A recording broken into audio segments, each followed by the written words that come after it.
This is your pre-lab video for the analysis of silver group cations. The purpose of this lab is to determine the presence or absence of three different types of cations that are in a mixture. First, we're going to have to separate these cations. So part of this procedure will be to separate the different cations, and then once you've successfully separated them, you'll perform a confirmatory test on each and determine whether or not they're present. So this is a qualitative lab. We're not working with numbers, we're not working with measurements, but you do have to be very diligent at recording your observations because that's your data. You will have a formal written lab report. Safety and housekeeping. We're working with 6 molar HCl, so make sure you remember your acid safety precautions and rinse thoroughly if you come in contact with the acid. We actually are also working with 6 molar ammonia, so same thing. It is a base, but be careful with it and try not to get it on you. If you do spill it, notify your instructor and rinse it from your skin immediately. We're going to be working with centrifuges, and you need to make sure that they are balanced. If they're making a loud noise, stop them, take your test tubes out, make sure that you have an equal amount of solution in the test tubes and that you always have test tubes of equal volume opposite each other. All waste that we produce during this lab needs to be collected. So any of your solids or your liquids, they'll all be collected in the hood at the front of the room. And if you do have some solid down in the bottom of your test tubes, we do have cotton swabs that you can use to help clean that out. They can be just thrown away in the trash. As always, wash your hands and wash and wipe dry your lab bench before leaving. Keep the hoods and the common areas neat. Wipe up spills immediately. Notify your instructor if it's a large spill, please. These are the 3 ions we'll be working with: silver, lead 2, and mercury 1. So like I said, we need to separate these ions and test them each separately. You will be given a known mixture that will have all 3 ions present. Then you will observe what that positive test looks like for each. Since we have the known mixture and we have all 3, we can observe what each of those positive tests look like, so that when we test our unknown mixture, we can compare that with the data that we've generated from our known mixture, and we can confirm whether or not they're there. So our conclusion of our report must indicate whether or not you have or do not have each of the ions. So list them separately. Say silver. Silver was present. Lead was absent. Mercury was present. Pause this video right now and record this data table in your notebook. If you have this in your notebook, then your lab instructor will know that you watched the video and recorded this data table as requested. The gray portion here just means we're not going to be putting anything in that spot. These numbers are the procedure numbers from your lab manual. So you will record your observations here.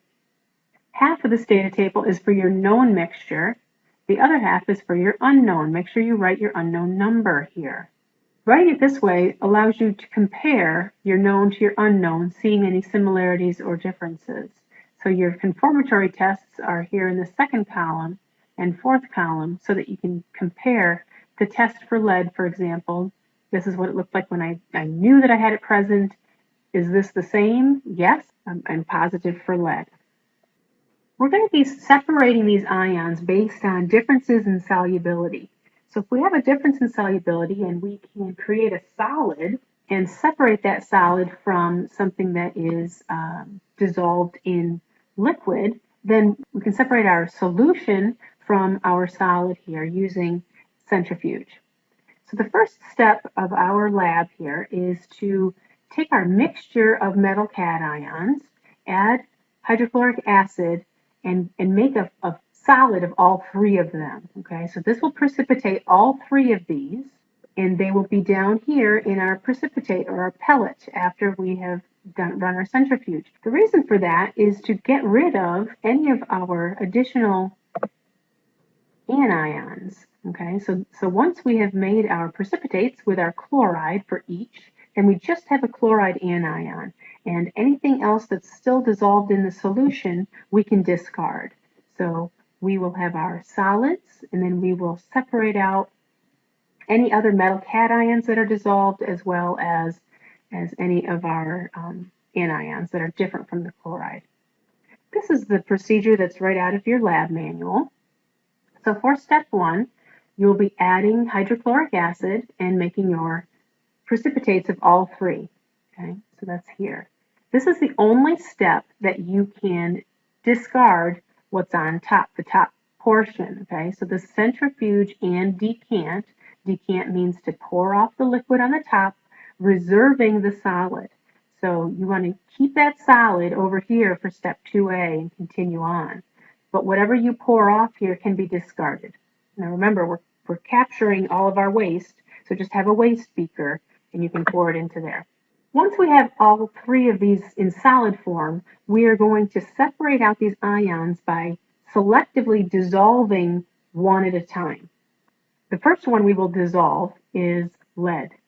Lead will dissolve. Lead chloride is more soluble than silver chloride or mercury chloride in hot water. So we're going to add hot water, hot purified water, and dissolve your lead chloride. So you can centrifuge this immediately so that you don't allow this to cool and let your lead chloride precipitate back out. Then you will pour off again, you will decant the top portion and save it this time. So you're going to pour that into like another test tube, a separate test tube that you've labeled 5B. This is now a solution containing your lead ions. If you add chromate to your lead ions, you're going to make a precipitate, which is very bright yellow. That's your confirmatory test that lead is present. You'll then be done with that test tube. Set it aside so that you can compare your unknown to it. The solid that was left at the bottom contains silver chloride and mercury chloride.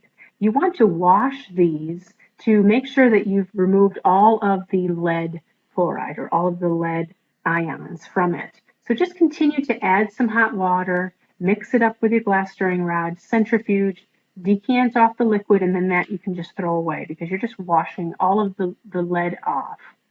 Once you have a nice clean sample of silver chloride and mercury chloride, you're going to add concentrated ammonia to it.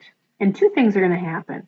Again, remember, we wanted to selectively dissolve one or the other. And what ammonia does is it selectively dissolves the silver. With this reaction here, it creates a complex with the silver ions, and this complex happens to be soluble. So we have a soluble silver now. And you pour that off into another test tube, okay, labeled 7B. And that solution again contains your silver. The test that you'll be doing is you'll add some acid to this complex. And here's your reaction, what happens down here. So your silver complex plus acid brings that back to silver chloride. And you can see that precipitate out as a white precipitate. Positive test for silver. Back over here, you've poured off your silver. And what's happened with the mercury is down here. So we had the mercury chloride. We added the ammonia to it. And then we made a solid, okay, the solid mercury substance as well as mercury liquid. So this is the pure mercury element as well as this other precipitate. So if you see a gray precipitate here, then that confirms the presence of mercury. So if we go back up to the data table, all of the steps that I just described, you will be performing with your known mixture, and you will have the observations for what a positive test for each of these three ions are. Then you'll go and do the exact same thing with your unknown solution that you'll get from your instructor. And then you'll be able to compare whether or not you have these ions in your unknown solution. So make sure that you conclude which ions are present in your unknown. Make sure you write down your unknown number so your instructor will know what you have and can give you a grade based on your accuracy of this qualitative lab. So have fun with this one. It's pretty fun. I think you'll enjoy it. And that concludes this video.